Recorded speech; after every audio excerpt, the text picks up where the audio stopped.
Welcome our YouTube channel analysis E classes. तो कैसे हैं फ्रेंड्स, आई होप कि आप लोग काफ़ी अच्छे होंगे। तो ये रीजनिंग का 7वां प्रैक्टिस सेट है और इसमें रीजनिंग के 10 ऐसे इंपॉर्टेंट क्वेश्चन लेके आए हैं जो एग्जाम में बार बार रिपीट करके क्वेश्चन पूछते हैं। तो जो student SSC, GD, MTS, railway और अगर आप कोई भी कॉम्पिटेटिव एग्जाम की तैयारी करते हैं तो आपके लिए ये वीडियो काफ़ी इंपॉर्टेंट होने वाला है। तो चलिए स्क्रीन पे दिया गया है फर्स्ट क्वेश्चन, इसको सॉल्व करते हैं। इसमें आपको बताना है कि ए बी का पुत्र है। बी का पुत्र कौन है? ए है। सी बी की बहन है। डी सी की माता है। तो डी का ए से क्या संबंध है? ये क्वेश्चन क्या है? रिलेशन बेस्ड क्वेश्चन है। और रिलेशन वाले क्वेश्चन में आपको एक चीज़ समझना है कि जनरेशन गैपिंग क्या होता है। जैसे आपका और आपके भाई या बहन के बीच में सेम जनरेशन का गैपिंग होता है, ठीक है। आपका और आपके मम्मी या पापा के बीच में एक जनरेशन का गैपिंग होता है। आपका और आपके दादा या दादी या नाना या नानी के बीच में 2 जनरेशन का गैपिंग होता है। इसको आपको ध्यान रखना है। अब आते हैं क्वेश्चन पे। क्वेश्चन में क्या है? बी का पुत्र कौन है? बी का पुत्र है ए। तो यहाँ देखिए, ये रहा बी। बी का पुत्र कौन है? ए है। बी का पुत्र ए है। एक जनरेशन का गैप में हो गया। उसके बाद सी बी की बहन है। बी की बहन कौन है? सी। तो भाई बहन के बीच में हमेशा सेम जनरेशन का गैपिंग होता है, ठीक है। इसके बाद डी सी की माता है। सी की माता कौन है? डी है। सी की माता, एक जनरेशन का गैपिंग होगा। सी की माता है, डी है, ठीक है। तो बताना है डी का ए से क्या संबंध है। डी का ए से क्या संबंध है? अब देखिए, डी यहाँ पे क्या है? ये रहे माता। किसकी? सी की माता। और जब ये दोनों भाई हैं आपस में, तो जब ये भाई बहन है तो बहन का क्या है? ये लड़का है, ठीक है। ये क्या है? इसका बेटा है। तो यहाँ पे कितना जनरेशन का गैपिंग है? तो ये पहला जनरेशन और ये सेकंड जनरेशन, 2 जनरेशन का गैपिंग है। तो जब 2 जनरेशन का गैपिंग होता है तो क्या होता है? या तो दादा, दादी, नाना, नाना। तो इसमें से ऑप्शन देखेंगे, माता नहीं होगा। माता क्यों नहीं होगा? क्योंकि ये माता में एक जनरेशन का गैपिंग होता है। चाची में भी एक जनरेशन का गैपिंग होता है, ये भी नहीं होगा। ऑप्शन बचा हमारे पास दादी। तो दादी हमारा करेक्ट आंसर होगा, ठीक है। आगे बढ़ते हैं नेक्स्ट क्वेश्चन में। दिए गए पासों में अक्षर बी के विपरीत अक्षर ज्ञात करना है, यानी बी के अपोजिट ज्ञात करना है। तो सबसे पहले 3 पासा है। तीनों पासा में देखिए कि किस पासा में अक्षर बी दिख रहा है। तो ये रहा हमारा, इसमें अक्षर बी दिख रहा है। तो सबसे पहले फर्स्ट और सेकंड में हम लोग एक बार देखते हैं कि कौन सा वर्ड कॉमन दिख रहा है। तो यहाँ इसमें क्या है? ई। क्या इस पासा में ई है? बिल्कुल है। तो इन दोनों में ई कॉमन हो गया, ठीक है। एफ इसमें है, एफ इसमें भी है और इस पासा में भी एफ है। बचा सिर्फ बी और सी, यानी बी के ठीक अपोजिट कौन सा अक्षर होगा? तो सी होगा। ऑप्शन नंबर ए करेक्ट होगा। आगे बढ़ते हैं नेक्स्ट क्वेश्चन में। यदि दक्षिण पूर्व उत्तर हो जाए, उत्तर पूर्व पश्चिम हो जाए और इसी प्रकार आगे भी हो तो दक्षिण पश्चिम क्या होगा? तो सबसे पहले हम यहाँ पे एक बार इसका डायग्राम बनाते हैं, ठीक है। चलिए, ये हुआ आपका डायग्राम। आपके दायां साइड, दायां हाथ के साइड हमेशा क्या होता है? पूर्व होता है। उसके बाद पूर्व जब यहाँ पे हुआ तो ये रहा आपका पश्चिम, ठीक है। सर के ऊपर हमेशा उत्तर साइड, ये याद करने का तरीका है। और आपके पैर के नीचे दक्षिण। अब आते हैं क्वेश्चन पे। दक्षिण पूर्व क्या हो जाए? उत्तर हो जाए। दक्षिण पूर्व, दक्षिण और पूर्व ये उत्तर हो जाता है। ये हो गया आपका उत्तर। उसके बाद उत्तर पूर्व पश्चिम हो जाए। उत्तर पूर्व ये पश्चिम हो गया। और इसी प्रकार आगे भी हो तो दक्षिण पश्चिम, दक्षिण पश्चिम आपको यहाँ पे बताना है कि इस सीक्वेंस में क्या होगा। तो सबसे पहले आपके सामने जब फिगर है तो फिगर को थोड़ा सा एनालाइज कीजिए कि कैसे कैसे इसमें क्लॉकवाइज हो रहा है या एंटी क्लॉकवाइज। अब देखिए यहाँ पे क्या है, उत्तर है ना, तो ये उत्तर यहाँ पे इसके पास आ रहा है क्लॉकवाइज, ठीक है। अब देखिए पश्चिम यहाँ पे है, तो ये रहा आपका पश्चिम, और पश्चिम यहाँ पे आ रहा है। ये दक्षिण कहाँ पे जाएगा, ये दक्षिण जाएगा इस वाले ग्राफ में, ठीक है, यहाँ पे जाएगा दक्षिण। अब बचा हमारा पूर्व, पूर्व कहाँ पे आएगा, तो पूर्व आएगा इस वाले लाइन पे। ये लाइन कौन सा है, तो दक्षिण और पश्चिम, तो यहाँ पे हो जाएगा पूर्व। और ये किसका लाइन था, तो ये था दक्षिण का लाइन। क्वेश्चन में क्या पूछ रहा है, दक्षिण पश्चिम, तो दक्षिण पश्चिम कौन सा है, तो पूर्व होगा, ऑप्शन नंबर ए, ठीक है। आगे बढ़ते हैं। इसमें आपको बताना है यदि स्कूल को SCOLOH लिखा जाता है तो उसी कोड में स्टूडेंट को कैसे लिखा जाएगा, ठीक है। चलिए आप इसको सॉल्व करते हैं। इसमें देखिए पहले सेम दो अक्षर क्या है, सेम है, SC, तो इसमें भी आप लोग सेम दो वर्ड ले लीजिए, S और T। इसके बाद क्या है, OH, O और H, तो ऐसे है ना, यहाँ से लास्ट वाला दो वर्ड O और H, तो यहाँ से भी लास्ट वाला दो वर्ड ले लेंगे N और T, तो ये N और ये T।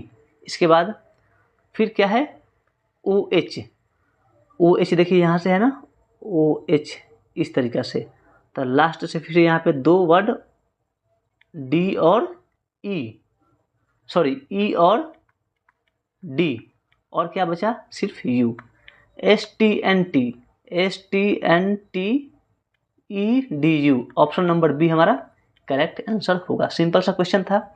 आगे बढ़ते हैं नेक्स्ट क्वेश्चन में। संबंधित शब्द का चयन करें। किनारा का संबंध है नदी से, तो किसका संबंध पर्वत से होगा, यानी नदी से तात्पर्य किसका है, किनारा से, तो पर्वत का तात्पर्य किससे होगा। ऑप्शन है आधार, शीर्ष, शिखर, घाटी। एक बार समझते हैं। ये समझिए कि ये हुआ आपका एक नदी, ठीक है। नदी में मान लीजिए पानी है, ठीक है। किनारा का मतलब क्या हुआ, नदी के इस भाग को हम लोग क्या बोलते हैं, किनारा। इसको क्या बोलते हैं हम लोग, किनारा बोलते हैं। नदी के साइड वाले भाग को बोलते हैं किनारा। अब ये रहा आपका एक पहाड़ का डायग्राम, ठीक है। चलिए मान लीजिए आपका एक पहाड़ है। अब देखिए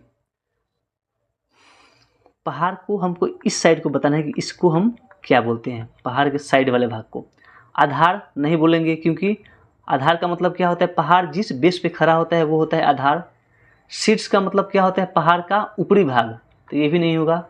शिखर, शिखर का मतलब क्या होता है, ये भी पहाड़ का ऊपरी भाग को ही शिखर बोलते हैं। ऑप्शन बचा सिर्फ हमारा डी, घाटी, जो कि हमारा करेक्ट आंसर होगा। आगे बढ़ते हैं नेक्स्ट क्वेश्चन में। यदि a = 1, b = 2, c = 3, तो j + l बराबर होगा। ये सभी क्या है, अल्फ़ाबेट का नंबर है। जैसे अल्फ़ाबेट में ABCD में b कितने नंबर पे आता है, तो b 2 पे आता है, c कितने पे आता है, 3 पे आता है, d कितने पे आता है, 4 पे आता है, ठीक है। वैसे ही j + l टोटल मिला के किसके बराबर होगा, आपके सामने ऑप्शन में दिया गया है। तो अल्फ़ाबेट में j कितना पे आता है, तो ये होता है 10 पे आता है। उसके बाद l कितना पे आता है, तो l आता है 12 पे। तो 10 और 12 कितना होता है, 22।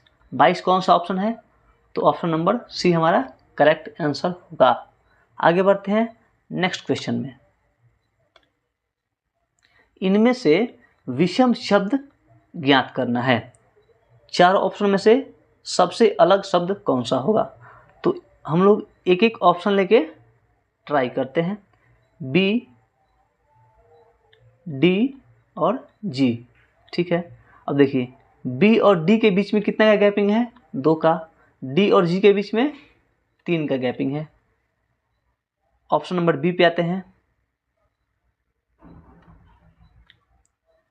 सी जी के, इसमें सी और जी में 4 का डिफरेंट है, जी और के में 4 का डिफरेंट है। ऑप्शन नंबर सी के पास आते हैं। इसमें देखिए क्या है, डी एच एल, डी और एच के बीच में 4 का डिफरेंट है, एच और एल के बीच में 4 का डिफरेंट है। अब ऑप्शन नंबर डी के तरफ आते हैं। ई आई एम, तो ई और आई के बीच में 4 का डिफरेंट है, आई और एम के बीच में 4 का डिफरेंट है। यानी ये बी, सी और डी ये तीनों ऑप्शन क्या है, एक तरीका का, एक सीक्वेंस का दिख रहा है, लेकिन ऑप्शन नंबर क्या है, इन तीनों से अलग है। तो ये हमारा ऑप्शन नंबर एक करेक्ट आंसर होगा, बी डी जी। ठीक है, आगे बढ़ते हैं नेक्स्ट क्वेश्चन में। यदि पंछी पंख से उसी प्रकार संबंधित है जिस प्रकार मछली इन चारों ऑप्शन से, यानी पंछी क्या होता है, तो पंछी पंख के सहारे उड़ती है, तो मछली तो उड़ती नहीं है, तो मछली क्या करती है, मछली पानी में तैरती है। तो किसके सहारे, फिन के सहारे, गिल के सहारे, स्केल के सहारे या पूंछ के सहारे। तो आप लोग बायोलॉजी में पढ़े होंगे कि मछली फिन के सहारे पानी में तैरती है। Option number A. ठीक है, आगे बढ़ते हैं अगला क्वेश्चन में। निम्नलिखित श्रृंखला में प्रश्न चिन्ह के स्थान पर आने वाली संख्या ज्ञात करना है। ये एक सीक्वेंस दिया गया है, इस सीक्वेंस के बेस पे इसका अगला नंबर क्या होगा आपको ये बताना है। चलिए इसको देखते हैं, क्या सीक्वेंस है। 16, 20, 29, 45 और 70। 16 और 4 के बीच में 16 और 20 के बीच में 4 का डिफरेंट, 20 और 29 के बीच में 9 का डिफरेंट, 29 और 45 के बीच में 16 का डिफरेंट, 45 और 70 के बीच में 25 का डिफरेंट। ये आपको नंबर फाइंड करना है। 4, 9, 16, 25 ये नंबर देखने से आपको कुछ आइडिया मिल रहा है? जी बिल्कुल, ये सभी नंबर क्या है, किसी न किसी नंबर का स्क्वायर है। जैसे ये 4 जो है 2 का स्क्वायर है, 3 का स्क्वायर है, ये 4 का स्क्वायर है और ये 5 का स्क्वायर है। ये नंबर क्या है, एक सीक्वेंस से आगे बढ़ रहा है। 2, 3, 4, 5, तो अगला क्या होगा, 6 होगा। 6 का स्क्वायर क्या होगा, 36 होगा। अब 70 में 36 जोड़ेंगे तो क्या होगा, इसका अगला नंबर आ जाएगा 106। 106 कौन सा ऑप्शन है, ऑप्शन नंबर ए हमारा करेक्ट आंसर होगा, 106। ठीक है, आगे बढ़ते हैं एक और क्वेश्चन में। यदि 5 + 7 = 21 एवं 9 + 4 = 31, तो 7 + 9 = what? यहाँ देखिए 5 + 7 = 21, इसको काउंट कीजिए। 7 5 कितना, 12, यानी 5 + 7 में कौन सा लॉजिक लगाइएगा तो ये हमारा नंबर 21 आएगा। तो एक बार काउंट कर लीजिए, 5 और 7 कितना, 12। और 12 को क्या कीजिए आप लोग, नंबर एक्सचेंज कर दीजिए, पहले 2 लिख दीजिए फिर 1 लिख दीजिए, आ गया बराबर। फिर ये हमारा पहला, अब इसको देखिए, इसको ट्राई कीजिए सेम ट्रिक पे। 9 + 4 = 13, अब 31, यहाँ पे क्या है, 31 है। अब यहाँ पे 9 + 4 में कौन सा लॉजिक लगाइएगा तो 31 आएगा। तो पहले इसको काउंट कीजिए, 9 + 4 कितना, 13। अब इसका नंबर भी आपस में एक्सचेंज कर दीजिए, पहले 3 फिर 1, यानी ये भी क्या है, सेम ट्रिक पे है। अब ये जो नंबर आपको निकालना है 7 + 9 कितना, तो 7 + 9 = 16। नंबर एक्सचेंज कर दीजिए, क्या होगा, 6 और 1, 61। ऑप्शन नंबर ए हमारा करेक्ट आंसर होगा। आई होप कि ये वीडियो आपको काफ़ी पसंद आया होगा। अगर अभी तक आप हमारे चैनल को सब्सक्राइब नहीं किए हैं तो जल्दी से चैनल को सब्सक्राइब जरूर कर ले। फिर मिलते हैं एक और नए वीडियो में, तब तक के लिए थैंक यू।